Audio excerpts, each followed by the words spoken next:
Good morning, good afternoon, everybody. Thank you for being here. We're going to give everybody just a couple more minutes as people start trickling in, getting their lunch. But I'm so excited to see all of you here, and I'm looking forward to this conversation. Thank you for being here.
We are just waiting for one more panelist, and then we can go ahead and get started. Thank you, everybody, for your patience.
All right, I feel like we can go ahead and get started as we wait for our last panelist.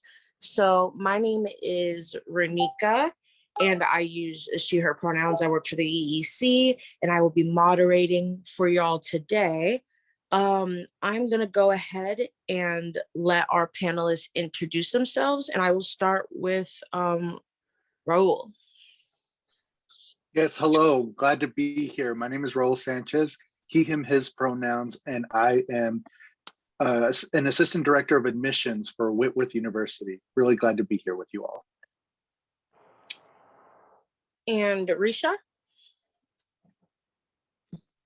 Hello, my name is Risha Cosby, and I live in Yakima, Washington. And I'm a very busy volunteer in the Yakima community, but I'm also a parent of a 10-year-old who goes to McKinley Elementary in Yakima. I'm glad to be here. Thank you. And Sunny? Hi, my name is Sunny Beal. I'm an adult basic education educator here in the Yakima Valley, in the lower Yakima Valley. I too am a parent. I have an 8-year-old daughter. Thank you. Thank you so much for being with us today.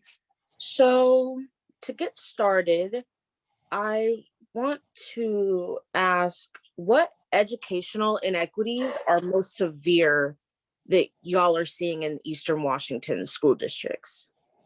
And this is open, so for our panelists, feel free to just jump in, jump out as you please.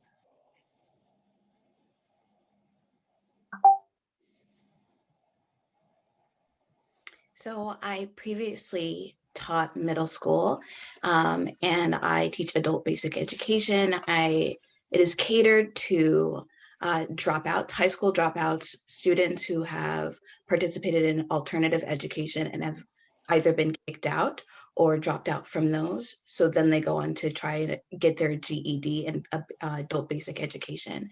And what I have seen is that there is a lack of resources for students in the Valley. So they don't have many teachers of color that they can connect with, and they don't have resources of books, literature, connections that are catered to them. We now have, since time immemorial, so it's a Native American history that has been introduced and is now mandatory in the state of Washington, but there's no other curriculum that is catered to other minorities within Washington state. And that is left on the teacher to find resources and left on the teacher to figure out how to provide that and how to fill in that blind spot in terms of education and those inequities. And I would like to bounce off of exactly what Sunny said regarding the lack of teachers of color for especially Black kids. The school that my daughter attends is majority Hispanic, but the teachers are majority white. And my daughter is one of, I probably could count them on my hand of how many Black students there are. And so sometimes I feel like those teachers are not able to relate to her on a level where they have a racial equity lens on certain things. Fortunately, this year, she's got a great set of teachers who believe in her and are very much her cheerleader. But when we had behavioral health or behavioral issues with her, there was a tendency to label her as dangerous, even though she was in, at the time, I think 2nd or 3rd grade, maybe even kindergarten. And I'm like, how? A kindergarten is not dangerous. They just need to be redirected and shown how to display proper behavior. I also noticed that in our school district, there is a lack of mental health providers available, or school counselors that are available, especially for Black and Native American and Hispanic children. And there's a waiting list just to get someone to come to the schools. So that, as a parent, is extremely frustrating and very disheartening.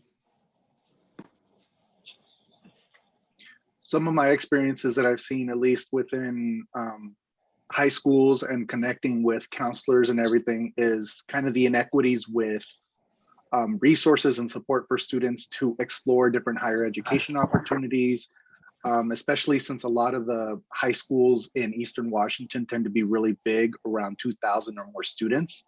There's already that disconnect with students in general, just with education, especially during COVID, being from working through their academics at home, and then also just that disconnect with even providing them the exposure of different resources, whether it's financial aid, exploring all these different college options, knowing that college is a reality, that there are support systems in place.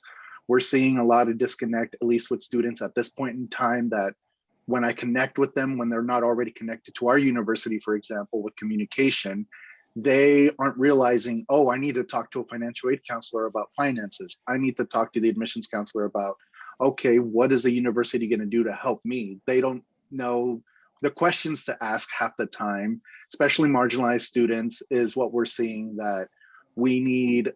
I think that Eastern Washington is in need of more of that focus and support to not only help within the aspect of counselors to connect with the students about higher ed, but also there's already that disconnect we see with education in general. Students are also more focused, especially if they need the income, on working more during the pandemic. I've had conversations with students who are working 40 hours a week while also doing their virtual classes, and then how that's going to impact their work now that they're going to have to shift over from working 40 hours to down to 20 as they're coming back to schools in person. And while we know that it is very important that they get that in-person educational experience, their finances are going to be hit within that regard too, and they're going to be stressed because now that income that they got used to help their family out is going to disappear because they're going to be essentially, in their perspective, forced to go back to school. Thank you so much for that input. How do these educational inequities intersect and differ in Eastern Washington versus in the Puget Sound region?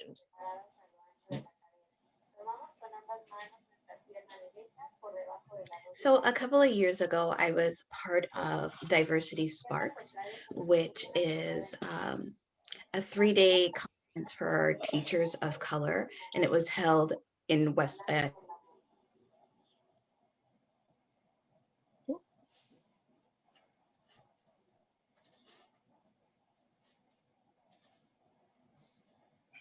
Sunny, I believe you are muted.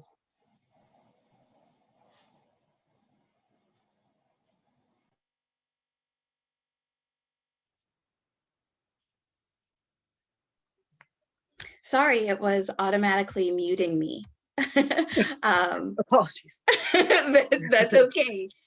So Diversity Sparks teaches teachers of color and cultivates a community of teachers of color to connect as well as learn different activities to bring back to their communities to teach students of color. And what I found the most jarring was they do face some of the very similar issues we do here in Eastern Washington. So teachers are faced with the same problematic issues, but where they have more of a benefit is it is a metropolitan area and it has resources and there are more people of color, which means you have more access to information in a way that we don't have here in Eastern Washington, when there are more professional teachers, more professionals who are experts in racial inequities. You can network more. You have more of a support system. I don't believe that that support system exists here in Eastern Washington based on numbers, based on socioeconomic status, based on politics. So I think that's the major thing, is access to people, as well as, unfortunately, funding. When you have more money, you have more of an ability to gather those resources to include more diverse curriculum that we are unable to do yet here in Eastern Washington.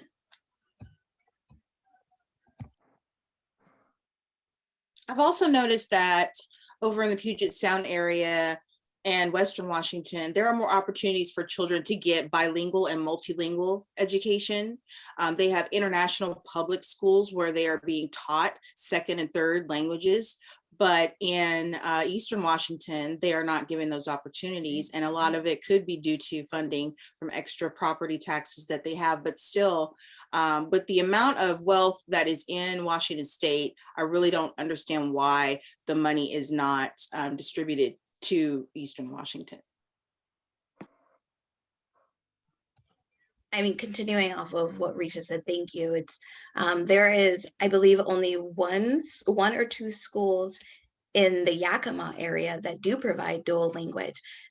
Moxie Elementary, so out in East Valley, does provide dual immersion, and it's Spanish, which I think is wonderful. But as Risha commented, it is limited. That's one language. When there's more people in this area that speak more than two languages, right? So we do have a Middle Eastern community. There is a small Hmong and Vietnamese community. There are other communities here in Yakima, and those languages are not being catered to. And there's just the one or two schools that do provide that. And when they get those opportunities over on the other side, they also, once they graduate, they're able to get higher paying jobs. And right now, of course, it's about communication and learning, but investing in the future, those children are getting better opportunities than others. And that's an inequity I've seen.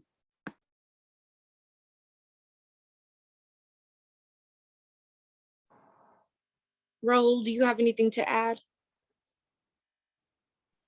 For this question, I do not.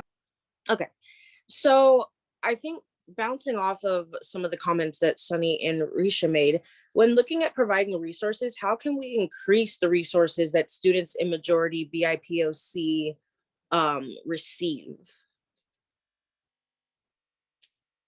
And I think adding on to that, just like what are the most important resources that are needed currently? I would say we can increase the resources by getting our legislators to ask for the funding. If our representatives are not asking for that in the budget, then how are we going to get those? Or even locally. And then what was the other part of your question? Because it sparked something. Or just like what are the most important resources that are needed like now? Recruitment, because we did have a town hall meeting with our new diversity, equity, and inclusion director, and we asked about what are they doing to recruit teachers of color, particularly Black teachers and native teachers as well, Hispanic. And they said that there aren't any out there. And that was just appalling to hear, because there are the teachers out there. They may not want to even know about the opportunities here in Washington State. So getting that recruitment piece would be a resource we need. So that would be the Washington State, I think the OSPI, our superintendents in different districts locally and across the state. And I want to jump in with a question from the chat before we continue this question, because it relates perfectly. Trisha from WASDA, hi Trisha, asked, are there any recommendations for increasing the number of peoples of color in the pipeline to become teachers and then principals, superintendents, and so on? How do we interest high school students of color to consider teaching as a profession? I can answer that question with ARE, Academy of Rising Educators. So I know that y'all probably know about, I want to say Honorable Velma. She works with me in ARE. I'm KO, by the way, from Seattle Public Schools. I run the Academy of Rising Educators. And I've recruited over 200 BIPOC candidates within 2 years. And within that 200, I have 67 African-American males. So they're out there. But what we did in Seattle Public Schools was we met people of color where they are. Like, I get tired of hearing people trying to create pathways into predominantly white institutions when you have community colleges in your own backyard that host all where folks of color are at. Not trying to make it lesser than, but you got to meet folks where they are. So what we did in ARE in Seattle Public Schools, we create a pathway where we can get you into teaching through an AA, then through a BA to make them eligible for that. Yeah. And we pair that with a curriculum, which I know working with Ms. Velma, Honorable Velma, with the Filipino Community Center, where we engage with community ethnic specific culture centers. So Japanese Culture Center, the Duwamish Tribe, Filipino Community Center, Northwest African American Museum, to have them own the curriculum. Because it's one thing to understand the content of like instructional practice, but you also understand the content of like the racism in Seattle as well, or Eastern Washington or Western Washington. So I just want to be clear, like these are some concrete steps in terms of like, you got to meet folks where they are. Like, if you're going to go to a predominantly white institution to find folks of color, it's going to be very small. Like that's why they're called predominantly white institutions. So we got to look where, folks of color are, which is typically at our community colleges.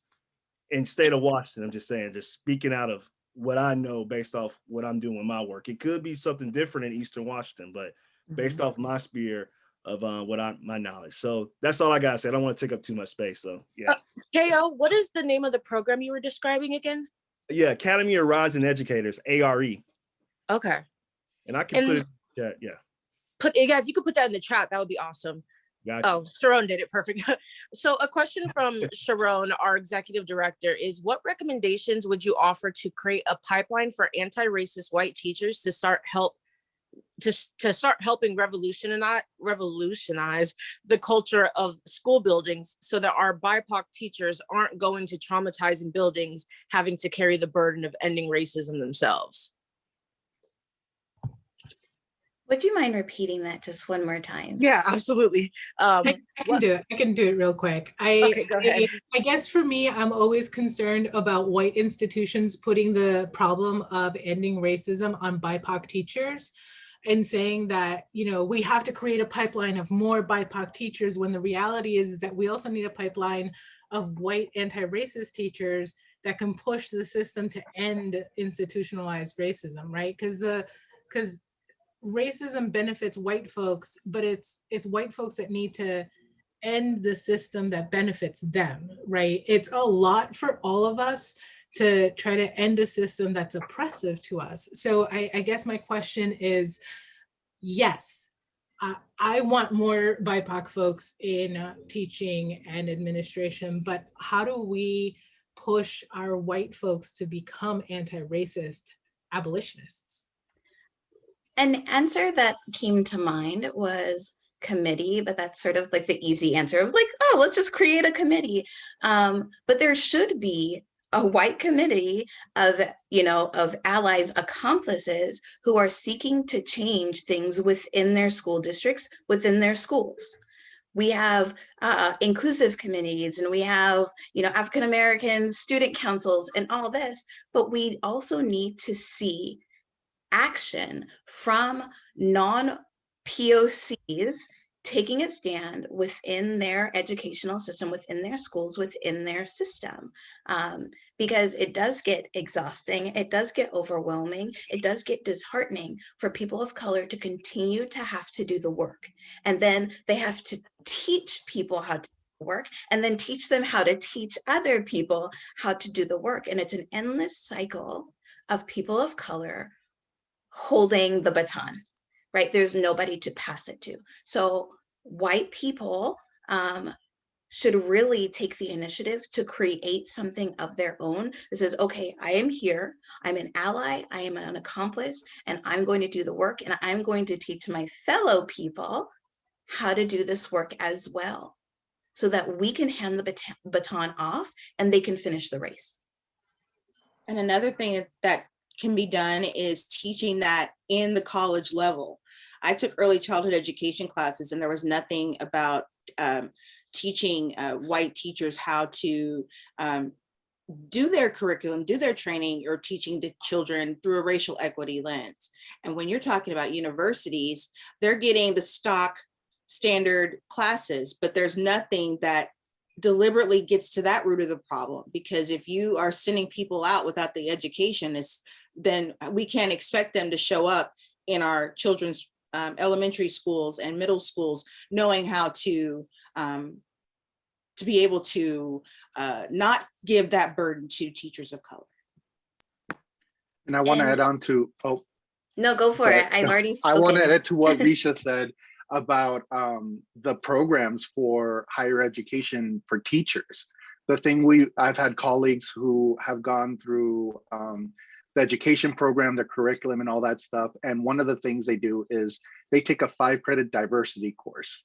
And then the really interesting, awkward thing for students of color in those courses is that sometimes they're maybe the only one, maybe the only Black student, the only Latinx student in that class. And then you have the teacher and everyone else in class look towards them when it comes to talking about anti-racism, anything, if they even talk about anti-racism, but anything related to diversity, making sure to keep in mind with that. It's just a 5-credit quarter course that's only covered once, and that's it. And it makes it really difficult for actually trying to train these teachers. And if colleges and universities in the state of Washington actually focused more within that, more diversity and anti-racism for even our white educators as well, that would be something that can push forward to expanding the support for our BIPOC students.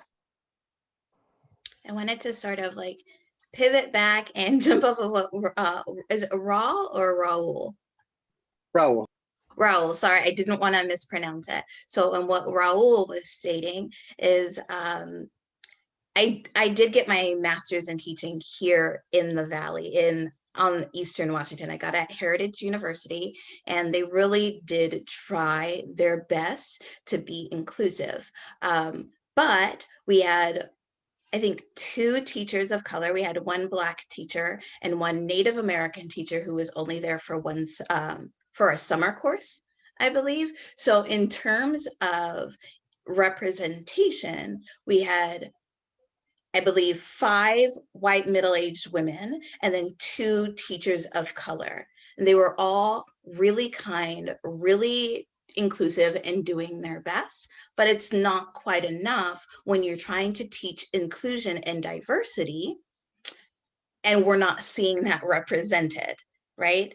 And I think Raul was stating earlier about school counselors, and I do think that that could be a resource to increase resources, is having counselors and school counselors of color to help guide students into education and into community colleges. If there are, because school counselors are really the people who help you apply for school. They give you that information about FAFSA, and they give you that information about scholarships and where you can go to school after high school.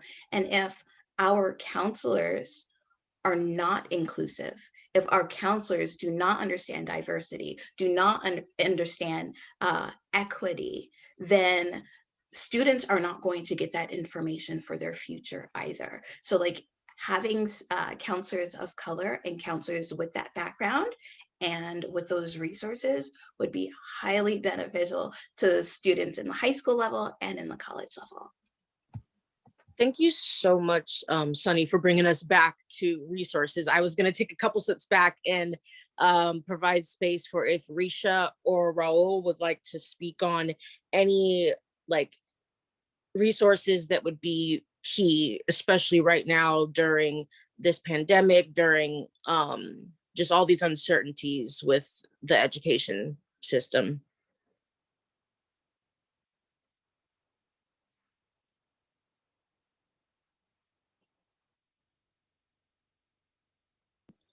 I keep getting asked about resources, and I really don't know what is out there. So it's like a genie saying, I will grant you whatever you wish. I'm like, but I don't know what to wish for because I don't know what's out there. So I think maybe parents could get some help giving parents the resources to find out what is available, what should we be asking for, having someone tell us this is what you should be asking for because we happen to know there's this program out there that you're not being told about, that kind of thing. I just want to give also a best practice that helped with me. We got 90% retention in ARE. And again, I'm not trying to brag about the program at all. I promise I'm not. But I will say a concrete strategy resource was to make sure that candidates had a clear understanding about where they started and where they're going. So it's kind of getting what Sunny was talking about, like having that counselor, because that's what role I add that. Like I go to schools, I go to community ed and specific organizations, and I explain to them like, this is where you are right here. And this is where you're going to end up if you do A, B, and C. And I also, while I talk to them about that, talk about the resources like PESB, Washington State Achievement Council, all these other resources that are out there that's not being used by anyone. So just making sure that we can have a clear-cut picture of like, so for example, from Seattle Central, you go to North Seattle to finish your BA, and that after you get that, you go to University of Washington, all expense paid to get your master's in teaching. So I'm able to articulate that to folks, candidates, and they can see themselves in the classroom. But if you go to someone and just be like, okay, you want to be a teacher, they're gonna be like, okay, how do I do that? And if you're rocky about that, then you're going to lose interest with folks. So just making sure we can paint a clear pathway to our students, is then getting to what you were talking about, Ms. Cosby, about the parents. If you talk to a parent and you sound like you know what you're talking about, they'll trust you. But if you start talking about like, oh, if and as, they're like, hold on now, this is my baby. I can't just put you in anybody's hands. So just making sure you can have a clear pathway and able to explain that to folks. So, yeah. Thank you. How, I'm going to pivot on to like another topic now. How is conservative beliefs and racist beliefs addressed or talked about, specifically like on the East Side and in schools?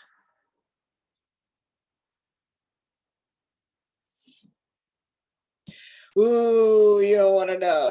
Y'all are so quiet right now.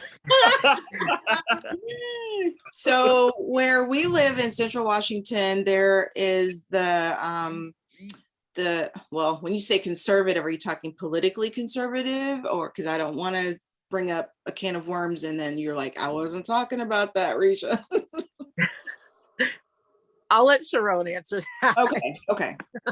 I think we so just to be clear, living on the west side in the Puget Sound area, we come up against the whole too progressive to be racist scenario. Like, we pass marriage equality, everyone smokes pot and everything's great, so we can't be racist. But the reality is that that's a different kind of racism, because you got your progressive friends that you kick it with, right? And then suddenly they're like, yes, Black Lives Matter, but they cross the street when they see a Black brother coming down, right? And they're just like, oh, that wasn't, I'm just trained as a woman to be careful. But the reality is that we all know, right?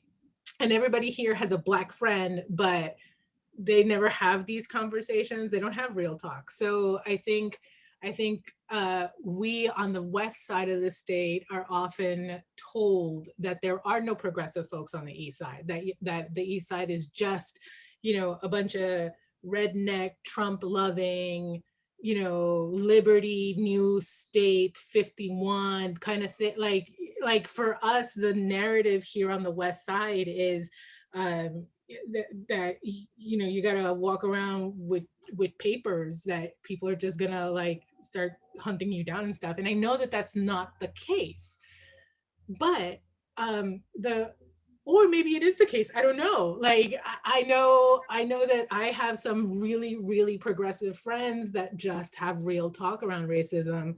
But there's also a lot of folks that I know on school boards that are just like, I try to pass as white as I can, because it's the only way that I will get elected, that my families will get support. So I guess my question is, what's true and what is sort of the spaghetti Western narrative that we get fed over here?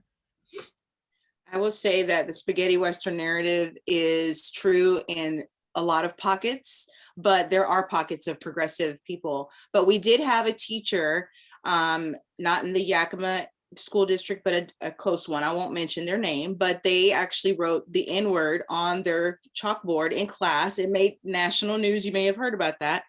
And I don't believe that teacher was even reprimanded beyond a stern talking to. And so there are children that live in the Yakima area that get called the N-word on the school bus. The teachers, in fact, my daughter a few years ago, a young Latinx boy said that her skin was the color of doo-doo, and so was her mom, which was me. And that left her in tears. And it just, so yes, we do face that even as early as elementary school. But as parents, we have to deal with that. And talking, I did speak to her teachers about it, and they have started trying to implement more inclusive books in their libraries, and making it an assignment for the entire class to read. So it does come down to a partnership of parents working with their teachers. And again, it goes back to the teachers have to actually be on the same page and not think writing the N-word is cool and acceptable. I would also say that something that we face, aside from just overt conservatism, spaghetti Westerns, as you stated, is also this idea of, I'm not a conservative, I'm a moderate. I'm not a conservative, I'm a centrist. Like, oh, so like, you're not racist, but you're okay with racism, right? So it's this trying to toe the line, threading the needle, and trying to not rock the boat. So I've experienced that here in Yakima, as well as further south in the Tri-Cities area, where a lot of people would not necessarily say I am conservative. They would say I'm a moderate, or I'm a centrist. And when I have asked, okay, so what does that mean? It's just like, oh, well, they just don't want to rock the boat. I have friends who are conservative. I don't want to make them mad. I have friends who are progressive. I don't want to make them mad, right? So not only are people choosing not to stand behind people of color, they're also choosing to ignore the racism and the prejudice and violence that people of color face. The same thing can be said about the Spokane area as well. It could be seen as super conservative, super racist sometimes here and there, but the reality is the majority of people tend to be, racism isn't affecting me, I'm just gonna let it go. It's since the majority are white people that live in Spokane, a lot of them aren't really challenging that narrative. And some of the things I don't experience with that is the fact that I just surround myself by people who are already progressive. We kind of know areas to stay away from. We know areas that we can go to, kind of a thing. And so it's the matter of navigating where you're at, who you're with, and then also sometimes it can get very draining to challenge things, to challenge people's perspectives, even just questioning. So why do you think that was funny? Or can you explain to me why that's funny when they make a joke that could be racist or discriminatory? And that's just the way it feels like, at least in Spokane. And I feel like it kind of resonates with the rest of Eastern Washington. Trisha, I know you're not on the panel, but from the WASDA perspective, what do you hear on the east side that we need to know about? Sure. Thanks, Sharon. I have both a personal and a WASDA perspective. For those of you who don't know me, I handle the training and professional development for WASDA, which serves school board members around the state.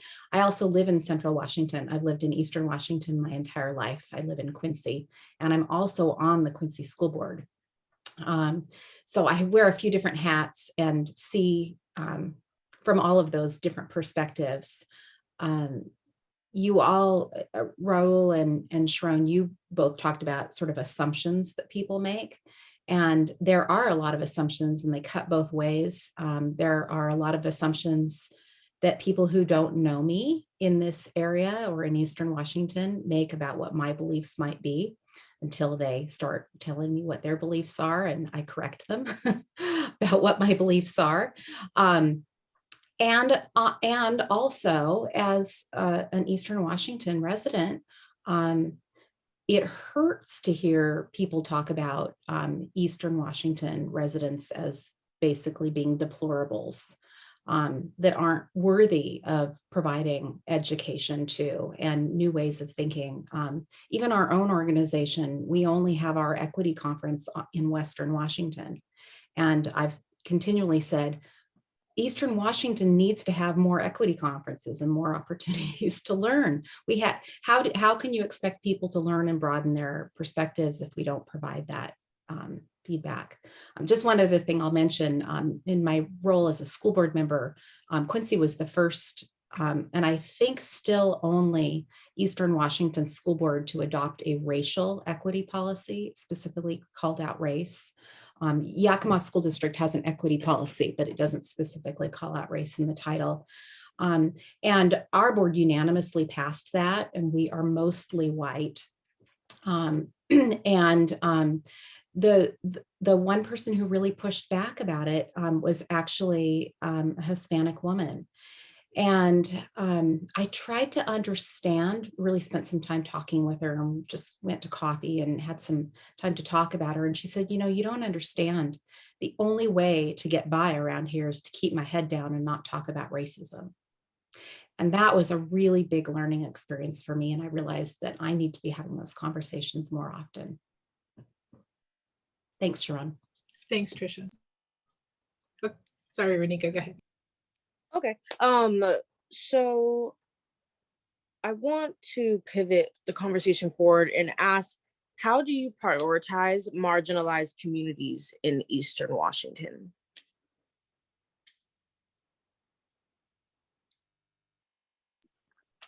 I think in terms of at least what I've been doing in my role for a university for Whitworth is definitely providing a lot of exposure, information, resources for first generation and marginalized communities, understanding more about that.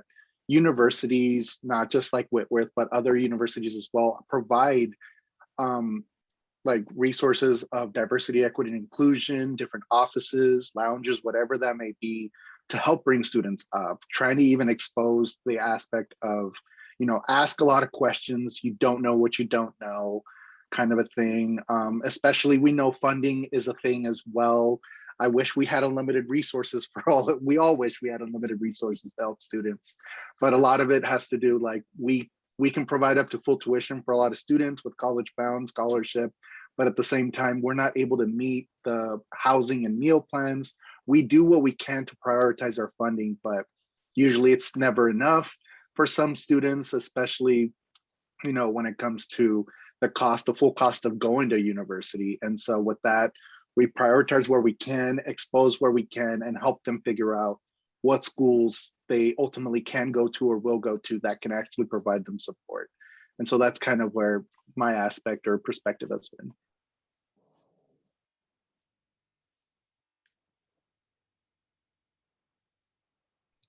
My personal sort of,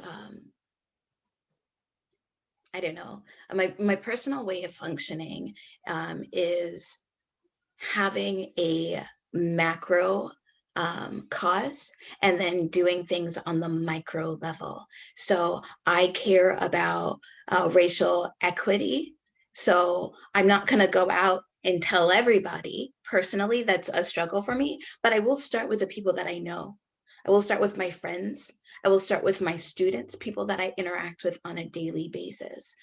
Because for me, I believe that when we work on that micro level, we can actually create greater change, because you're affecting one person or three people who affect three people each, right? That sort of ripple effect. So in terms of prioritizing equity, say, okay, you're my student. I'm going to get to know you, understand where you are and where you are coming from, and let me give you feedback. Let me give you resources. So when you have this conversation, you have resources and you have feedback, and you can share with the other people in your lives and in your community.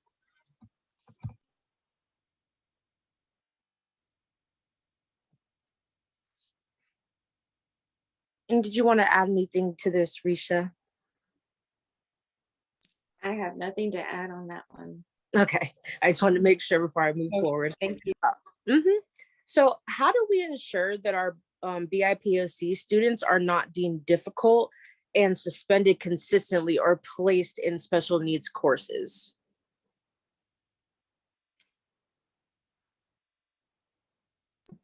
I'll speak to that. We should have our administrators, our principals, assistant principals, not using language in their reports that they write up. If there's an incident report, they have a list of words. I was told they have a list of words that they can choose from to describe the behavior of students. And in that particular situation, my daughter, she chose the word dangerous as opposed to something else. And I'm like, that she said, it won't be on the record. I'm like, but it is on the record now. And so giving teachers different words to describe behavior that children experience. Also making sure that when it comes to, say, a suspension report, that the language is not so harmful that it will prohibit students of color from getting accepted into certain programs, because that it will last just like a criminal record as a child, and that needs to stop. I think we need to provide more information for parents, especially when in terms of IEPs, behavioral issues. Parents need to know what is legal, what's not legal. They need to know their legal rights as a parent, and for their student as school participants. And I had a thought, I'm so sorry, it evaded me. Also in recognizing that in terms of students of color, either over or underrepresented in terms of special education or behavior. It's never like where it needs to be. It's either overrepresented or underrepresented, right? And I think something that's really important is the knowledge and understanding that your student can either be a behavioral problem and have an IEP for a behavior problem, or they can have an IEP for a learning disability or like a language thing. Usually you can't do both. So if you have a student who is dangerous, right, quote unquote dangerous, and they're just automatically put in on a behavioral IEP or a 504 plan, then if there is any learning issue, and I'm not saying that this is the case, right? This is just a example that I picked up from Risha. Then that means that those issues, any learning disabilities and any cognitive delays are less likely to be addressed, because then a teacher saying, oh, they have a 504 plan because they are misbehaving, or they are dangerous, or they are violent. Instead of saying, this student might have ADHD, and staying focused and being hyperactive is something that we need to address. So they are being written off. So I think it's really important to have that knowledge for teachers, more information for teachers, as well as especially for parents, because if a parent understands this and they know what they can do, they can go in there and like require that the student gets the education that they are federally required to get. There are acts that apply for situations such as these, and not enough parents are made aware, and that puts parents and students at a disadvantage, especially students of color. Then I also want to add, Go ahead. Oh, I just want to add that in terms of at least, avoiding suspension or not deeming students difficult, a lot of pressure or conversations need to happen with administrators of different high schools, even elementary and middle schools, when it comes to suspending someone for zero tolerance policies, when it comes to, somebody just had a fight with somebody else because it was related to racism. Somebody called them a name, and then the teacher or someone else doesn't do anything about it the first time. The incidents keep happening where they're called different names, stereotypes are thrown in, everything. And it comes to the point where the student, a student of color in themselves internally thinks, well, they're not going to do anything about it. The only way I'm going to have this student stop is if I do something about it. And then if this happens in elementary or middle school, this continues to carry on to where no one's going to help them out. No one's going to do anything about it. So they have to do something about it themselves. They end up getting suspended more often. Then that they're seen difficult as well. So a lot of it has to do with, I think, needing to take incidents of racism more seriously, even as an elementary, middle school, or high school. Professionals need to have something in place, need to go through training, anything related to that, to help prevent that thought process for BIPOC communities, students especially, to think that no one is there to help them and they don't see anybody who's like them, first of all, in Eastern Washington, especially with the rate of white teachers compared to BIPOC teachers. And so in that realm, I feel like a lot needs to be done about how discipline is being taken into account in those situations, especially if it's related to racist incidents that a student's dealing with. I actually have a question for Trisha. As Raul was speaking, something came up for me, and that was a few years ago, I believe OSPI made it more difficult to suspend students, right? And exclude students from the classroom. You're nodding your head, so thank you very much. But I think that sort of speaks a little bit to what Raul is saying, is that perhaps we need to have very specific, targeted language that states no, like a no. Sorry, my brain sometimes just like goes to sleep when I'm talking. Like that no nonsense, no exclusion policy in terms of racism. Trisha, would you mind just filling in that blank for us, please? Sure, I'd be happy to. Yeah, there over the last couple of years, a number of discipline policies have come out of OSPI that have really limited exclusion, both in school suspension as well as out of school suspension. And then, so WASDA's role is to take whatever those rules are that come out of OSPI and write them into model policy that school boards can adopt. And so that was done a couple of years ago. The we don't have any mechanism to track exactly how many districts adopt our model policies, but about 95% of the districts in the state do subscribe to them. We did hear some pushback from some people who said, how in the world are we going to be able to control our difficult students if we can't throw them out of school? So, you know, that's out there, but the majority of districts, we believe, have adopted those policies. Whether or not parents know about them is another thing sometimes too. I was going to say it might be helpful when parents, when you start the school year and they have those informational sessions, if teachers or the administration would give more information on what is a IEP plan, what cases can fill in, you know, fall under that umbrella, or the 504, is that what you were calling? Yeah.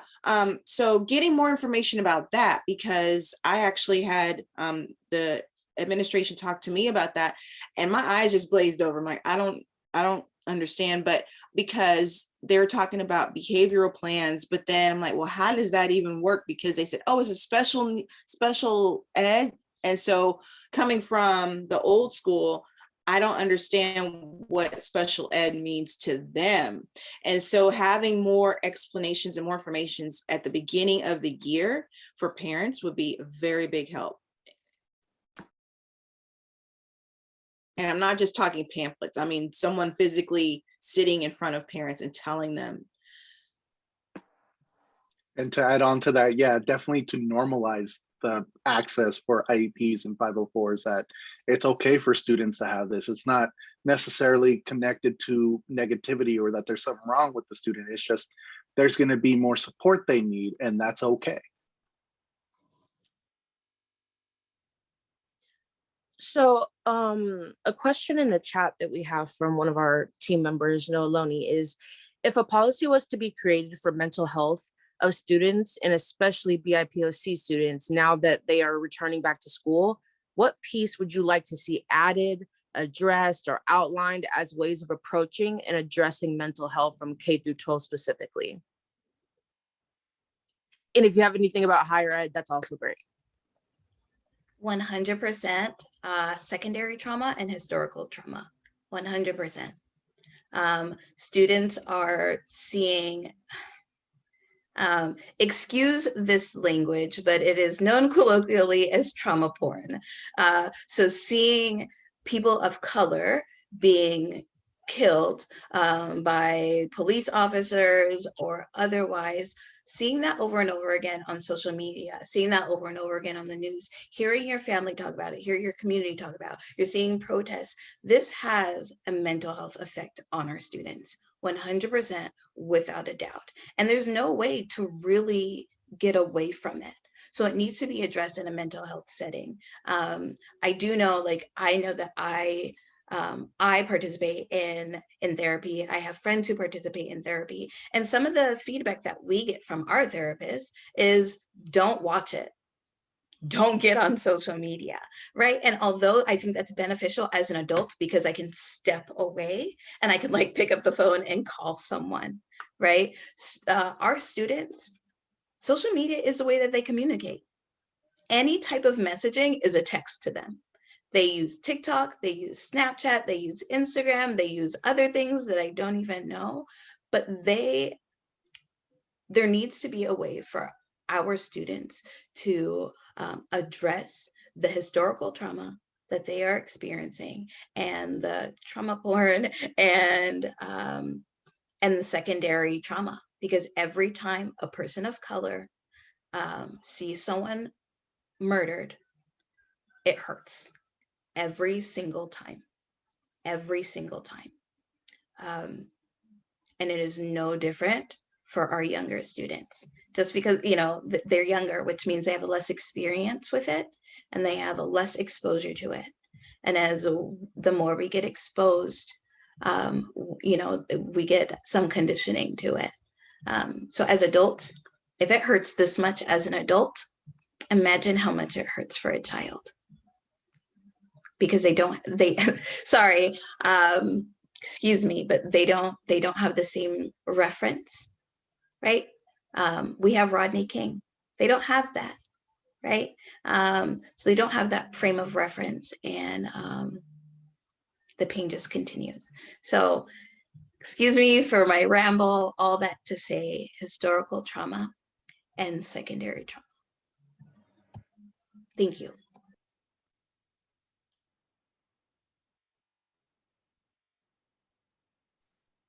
The one thing that I could add to that is just the aspect of the fear of going back to school, because the pandemic may be winding down, but there's still fear about health and connection with that, or needing to see proof that going back to school is going to be safe, not only for the students but also for family members that are connected with them.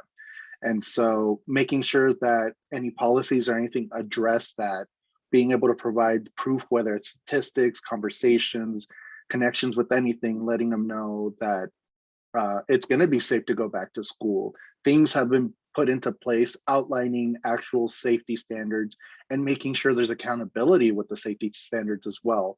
Because one thing we've noticed is that marginalized communities, students of color, are the ones that are expressing a lot more concerns about if their peers are actually the ones who are going to follow this through. Are they putting themselves in danger by being around somebody who may not take it seriously about the pandemic? And that's kind of what we've been seeing, at least with not only just K through 12, but higher ed as well.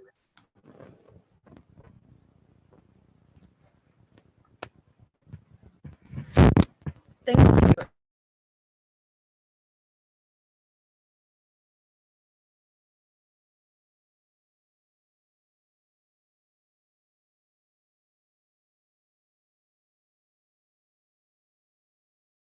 Renika, I think you're muted.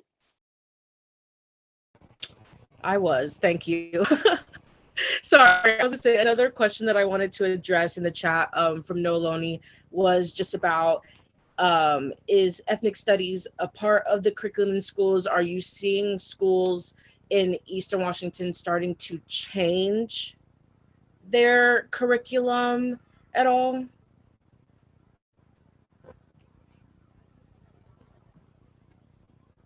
I would say in the elementary school level, our principal did a Black History Month, and she did a video almost every day during the Black History Month, which I thought was, am I frozen? Okay. Which I thought was wonderful. And I really appreciated that. And I didn't tell her that, but I probably should. But to see it comes from the top, right? So to see the principal taking an interest in that, getting the kids excited about it, we need to do that with all kinds of ethnicities and cultures. And that way it is a spirit of inclusion. But as far as the actual curriculum itself, no. From all the transcripts I review from Eastern Washington and everything, the only rare chance I see of a class is maybe a Chicano study course that is taken through College in the Classroom. And that's only very few districts that are taking any of those courses. Aside from that, I'm not seeing anything else, at least in the high school level. I would agree with that. I know that, for example, Matt Adams Elementary School here in White Swan in the Valley, or the Lower Valley, they do try to introduce the Hampton and some cultural study around the Native American community and the reservation. And as I mentioned earlier, that since time immemorial, so Native American history as part of the curriculum. Outside of that, it is really at the teacher's discretion. Not only that, is at the teacher's footing. So any resources, that they want to introduce and would like to be a part of their class or grade community, they have to pay for that themselves. They have to buy that resource, that curriculum. So outside of that, you're not going to see very much. And then it's on the parents to try to supplement.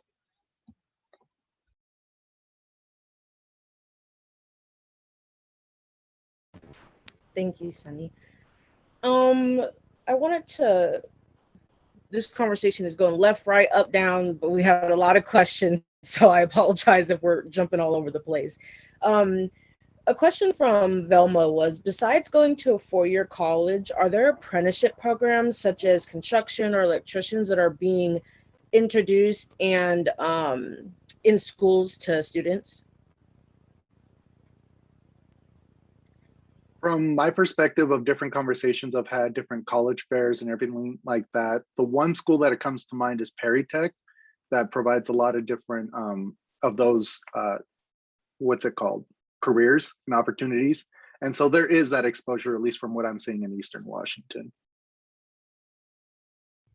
In addition to Perry Tech, and unfortunately, to answer your question, not much is given at high school, but as an adult basic education instructor, I do have some of those resources. So I do know that here on the reservation, there are, as long as you have a GED, right, or our high school diploma, there are plumbing apprenticeships, there are electrician apprenticeships. So here on the reservation, I know that there are some.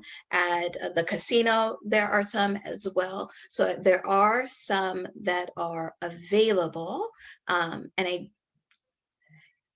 It's just, it's difficult for me to push them out because my students typically don't have a GED or high school diploma, and then they're not very visible within the high school or the school sphere.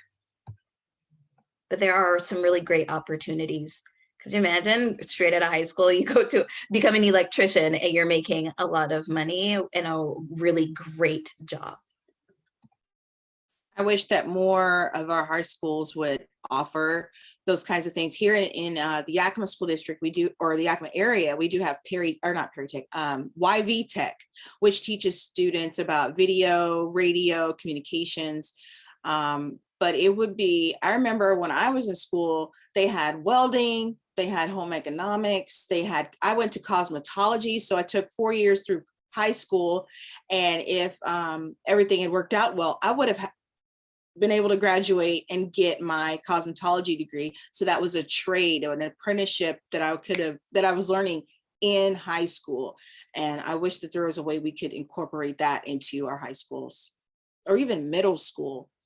Could you imagine kids already, knowing how to craft things in high school and starting a side business, and then when they graduate high school, they can save up and pay for their extended college if they need to, or be able to open a business. And so I think of it as an investment. And I always talk about, elementary and middle and high school, but that's because I know that that's when the brains are ripe for learning. And I'll be that advocate if you want me to. Something I didn't mention and Risha brought up for me, so thank you, was 21st Century and Running Start. I believe it's what it's called, right? So that does give exposure to high school students to different vocational trades.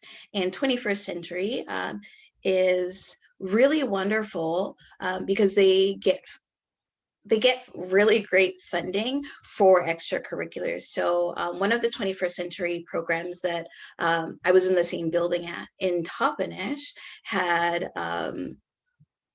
a 3D printer. They had 3D pens for every student. So they were teaching these students how to utilize 3D technology when they were in middle school.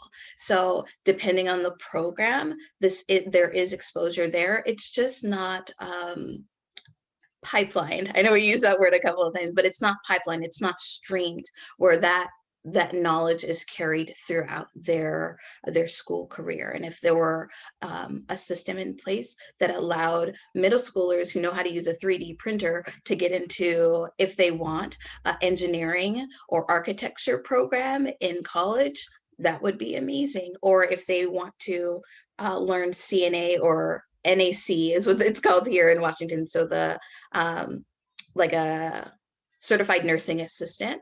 And then if they want to have a BSN in college, sorry, I'm like all these acronyms. So if they want to become a nurse later, if that is streamlined and pipeline, that would touch on all the things that I think we've all sort of brought up. There's just no system in place currently, not yet.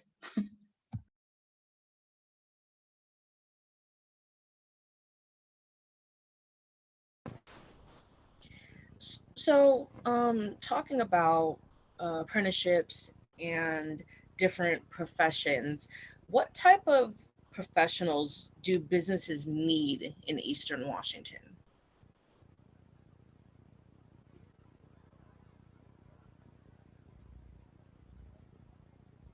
Sunny, it seems like you have something to say. I have a little bit. I was waiting to see if anybody had anything else to say because I've been running my mouth. As an adult based education, part of the program, it's a Youth Build program, and Youth Build is a national organization, and they get federal funding to do vocational training as well as adult basic education.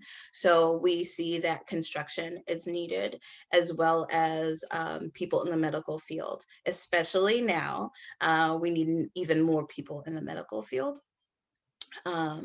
And I think from what I know, just from the Yakima and Lower Valley area, there needs to be more of a direction towards agriculture, and not only just agriculture, but like agriculture technology. I think that could be a huge field that can really be amplified, especially here in this area. I'm from California. I'm from California, the Central Valley, California, and it's very similar there as it is here, except our produce is different. So we have apples and oranges and almonds. So we don't have hops or as much hops. We don't have the vineyards in the same way or onions in the same way. But we do have a lot of technology because we are in California. So agricultural technology, teaching students how to build businesses, as Risha said, because almost every business in the Yakima area is a small business. Almost everyone is a small business. And if we, I lost track a little bit of what I was saying, but if we can sort of allow our students and allow our community to build in that area, I think it would be really wonderful. I think it could be really wonderful, and it could create a lot of jobs and a lot of tourism and people moving to the area, which is good overall. I would say the industries of tourism as well. Also, languages, learning how to be bilingual and multilingual. That way you can be in any field and be able to help your businesses grow. Also, we've been talking about this. We need more behavioral health in our school systems, more school counselors. I would say accounting would be great.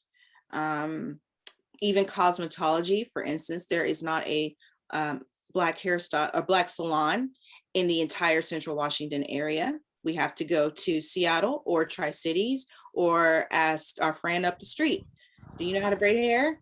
Or they text me, hey, do you know somebody that braids hair? So braiding. I second that. Yes. I went to Central Washington University and it was rough out there. It was rough. And yeah, that I don't want to go off on a tangent, so I'll just stop there.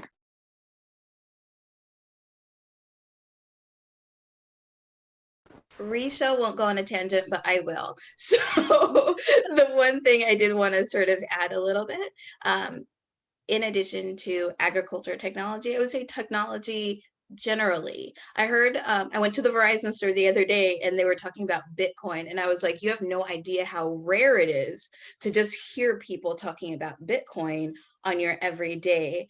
I think those types of, those things that are coming up in our society, like globally, they tend to just sort of fly right overhead of the valley, right over Eastern Washington. And I think these things are going to be instrumental in our students' future, right? Bitcoin, e-currency, being green, right? So solar panels and composting and all of that, everything that's important to the global economy and the global infrastructure needs to be introduced. And I know that's very broad, and I'm sorry for being so broad about it, but those types of things need to be brought in to the small limit, to the micro. We need to take that macro and make it micro. Thank you. Yeah, I would definitely add on to that, Sunny, as I used to live in Spokane when I was in elementary school. So, I wasn't thinking about all these other things. But even then, when you live on the east side or central Washington, like you feel like you're in your own little world. Like I lived in Ellensburg for a few years and it felt like Ellensburg is the only thing, nothing exists outside of Ellensburg because there's nothing either way for a while. And the same thing with Spokane. And I watch a lot of like YouTube and everything kind of as my entertainment. And so me personally, I hear Bitcoin and all that stuff every single day. And I still don't know, like, what is this? Everyone's like, invest in Bitcoin, do this, do that.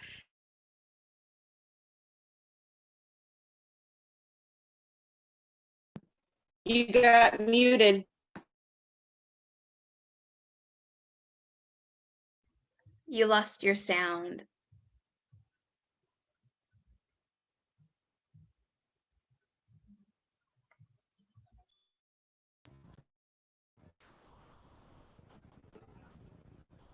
Can There you you hear me? go. Okay, there we go. So I was just saying that like so many students way younger than me, daily they're on YouTube, they're on TikTok, and they're constantly hearing this information, but have no clue what to do with this information because they're not being taught it. Because I feel the same way. I hear Bitcoin, all this stuff, e-current stocks every day, but I have no clue what to do with that. So I agree that that needs to be taught across the board to the micro.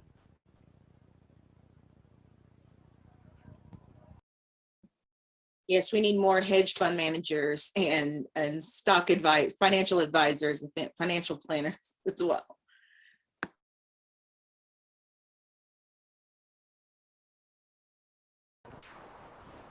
Raul, did you want to add to this at all?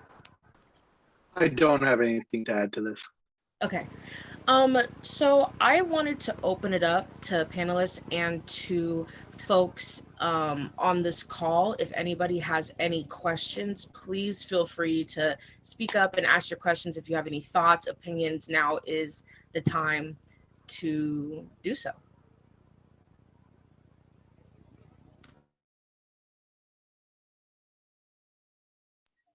Again, I have something to say. I wanted to mention earlier that I think in terms of percentage of teachers who are teachers of color, I believe in Washington State, it's like around 70% white teachers, right? And then in terms of retention, ESD 105, which is the one here in Yakima, they have a greater they don't have the retention rate for teachers of colors is less than on the west side. So we lose more teachers of color here in the Valley than the west side teachers do. So I just wanted to mention that because it was in one of the questions that we were sent that was asked earlier. I thought that's really important information to know, that even though the West Side is recruiting teachers and they are able to keep teachers, we're not able to do that in the same rate and the same way here in Yakima Valley. And there could be a lot of different reasons. My personal experience is that teachers of color are not always wanted. Teachers of color are not always wanted because we have had to hold the baton for so long. So we're the ones who are quote unquote stirring the pot. If there's a problem, we're saying, hey, this is a problem. And unfortunately, some superintendents and principals don't like that. I've experienced that. I have colleagues who have experienced that same thing. I really want to stay at the school. There are all these students of color who need me. I can help. I have so many ideas, and then their contracts are not renewed. So I think that's also really important to keep in mind in terms of teachers of color on the east side, is that we are leaving and we are being told to leave.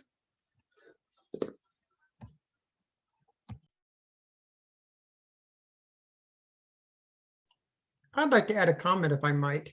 I'm a librarian at an elementary school in Pasco, Washington. And I've got some time off because of all this COVID stuff, so I get to go to a lot of these kind of events. And You know, I've been living in a pretty isolated world here because I'm learning a lot just about Washington State that I don't see in my district. I was joking with somebody the other day that we doubled the number of white men at our school. There's now 2 of us. It, we have a new music teacher. I'm the only one there. Most of the teachers I work with are Latinx. And I've been with the district for over 15 years now, and I've never not had an administrator who wasn't a person of color. And I think the district has, I didn't realize how good a job we've done in that area, I guess. That, and you know, talking about new teachers, we have a lot of new teachers that have, they got some kind of a emergency certificate. They weren't certified as teachers, and they could teach for a couple of years while they were working on getting their teaching certificate, their teaching credentials. And the district has used that to bring in a lot of terrific people who, you know, had lots of, they may not have background specifically in education. Some of them were paras before, but they've had backgrounds working with children, and give them an opportunity to work and get their teaching certification. And they're amazing teachers. So because our district had the same problem, they were traveling all over the country trying to recruit. I think in my district, if there's a real problem that I see, it's that, I guess it's the intrinsic or the institutional or systematic kind of racism that goes on. Because it is addressed here, that, I don't want to get political, but the way things have gone in the previous number of years, it's gotten so bad that if you're just not an outright racist, you must be fine. And so we don't even have to look at these little, and I'm a part of that because I was raised in that. And from my own personal experience, from being conscientious of it, it's still hard to see. And I was that obnoxious guy who kept talking to all my coworkers to learn from them, you know, not realizing how unfair it was. I mean, they've been very gracious with me and they've taught me a lot, and I've really become a part of this community.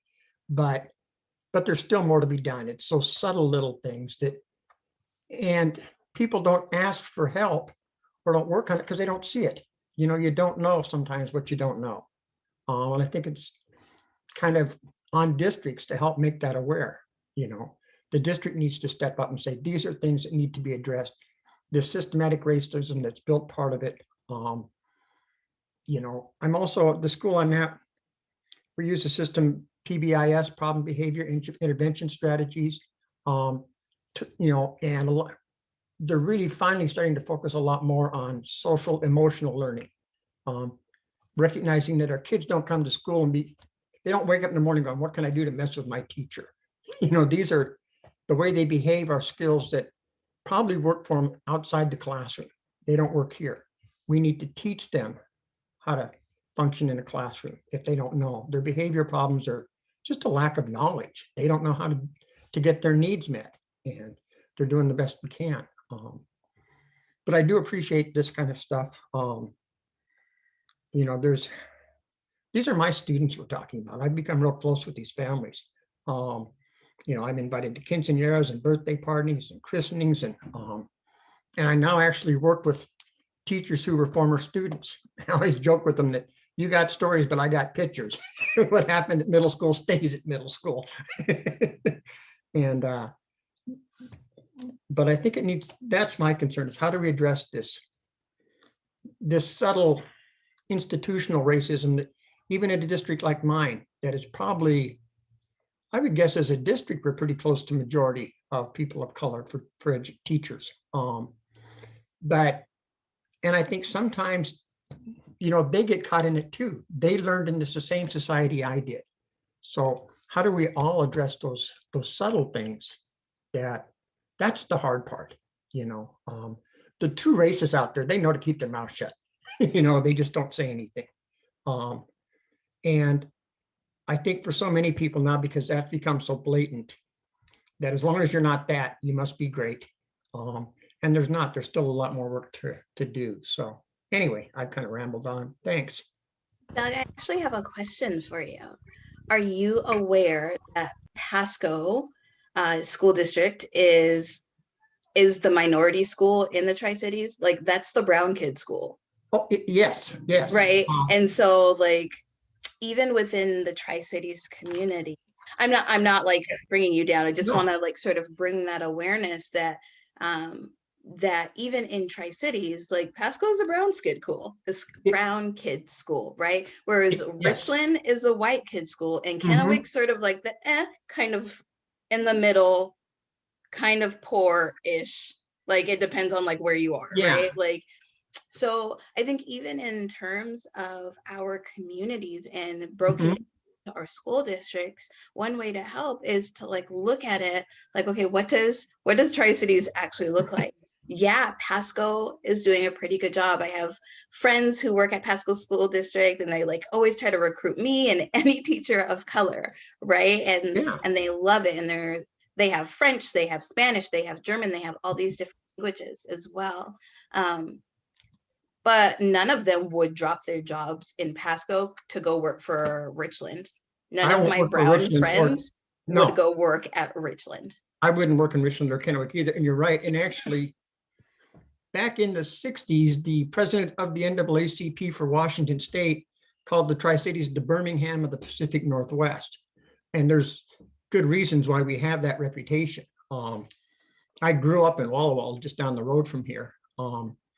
And you're right that Pasco is, and even Pasco is segregated between the west side, which is predominantly, well, I won't say predominantly, it's more white. Our quote, Mexican school in Pasco on the west side for a middle school has, our white school has more Mexicans than the Mexican schools in Walla Walla, when people start talking about whether it's Mexican predominantly or white, or, and so we are predominantly people of color in Pasco, and predominantly Mexican is what it is. I have to watch because I slip when I talk about it, because the school I'm at now, I'm sure it's 95% Latinx, mostly Mexican, other Central American countries, but, and most identify as Mexican. The other thing I notice is even how, like the pairs I work with, they may refer to themselves as Latino or Hispanic. And if you say Latinx there, they're like, what is that? And some of them get upset that now you're messing with my language. So you have to, I mean, that's part of, if I don't know how they prefer to be addressed, I probably shouldn't be addressing them in that way or talking, you know what I mean? That's kind of a thing of respect, because they get to choose how they consider themselves. So I think just a little feedback for you is like what you can do in your area is really reach out to your colleagues in other districts, right? I know that there are conferences. I know that there is like this cross between districts in the Valley, and also ask your coworkers how they like to be preferred, right? Yeah. Like if like, say if my pronouns were he, him, his, and you said Yeah. she, I would just like, either I would correct you, or you can stop yourself, you know, I'm so sorry. That was an Yeah. assumption on my part. What is your preference? what are your pronouns? What is your ethnicity? As long as you come with openness and gentility and graciousness, it's not a problem. And I know it's scary, but I believe in you. You can do it. No, and actually it's just a matter usually of listening. And it tends to be generational. And so recognize, you know, like I say, if I don't know how they refer to themselves, I haven't been listening, and I need to do that before I start, you know. But it's also, you know, I have a different perspective. It's been, and I wonder, how do I, because I have kind of learned that I have a lot of, well, there's a couple of teachers I'm real close to. They're Mexican, and they have really helped me see this stuff and understand it. And I owe them kind of a debt of gratitude and kind of an I'm sorry for being such a pest trying to learn it, because I have made them do that with me. But I think there's a lot of white people out there who just don't know. They don't know what they don't know. And I don't think it's my coworkers who are people of color. It's not their job to teach people. The district should be providing that. That's a weakness that we have as teachers as a whole. And I think it does affect some people of color too, because I've seen them make assumptions about kids because of their backgrounds. It's like, no, that's not a fair, I think we all need to be more educated, specifically white people. And I'm the white liberal, where you pat yourself on the back, but the reality is you're missing so much. It's what do you don't know? And that I think the districts themselves need to look at addressing that.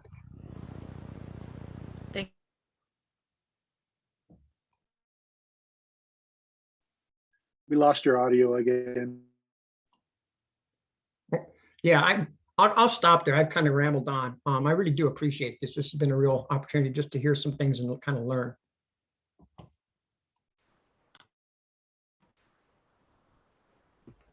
So I just wanted to go ahead and, can you all hear me? Okay, great. I just wanted to go ahead and close this out. I wanted to say thank you so much to Raul, Risha, and Sunny for being on the call with us and answering all of our questions. This was such an amazing lunch and learn. I thank you so much. And I know Velma thanks y'all as well for putting this together. And just one quick announcement I wanted to make, and I'm going to drop this link in the chat right now.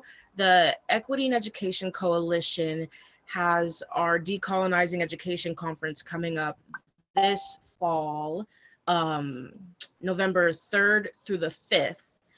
And we are looking for workshops. We are looking for proposals, and our proposals are due April 30th, but we will be extending that date. If you go to the link that I provided, it will give you all the information you need on what we're looking for workshop proposals, as well as how to submit.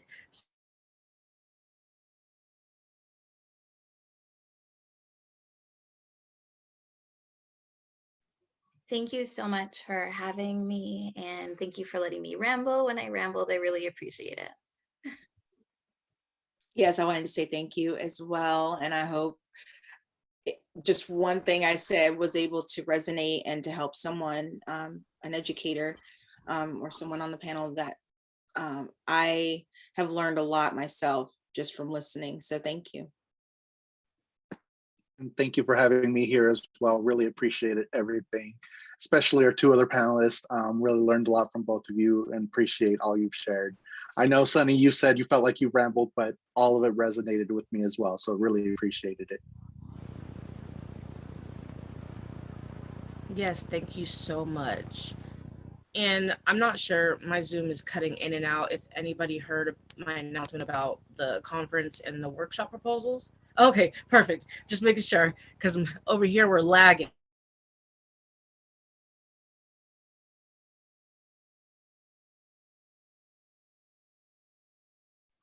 We lost you again. We heard lagging.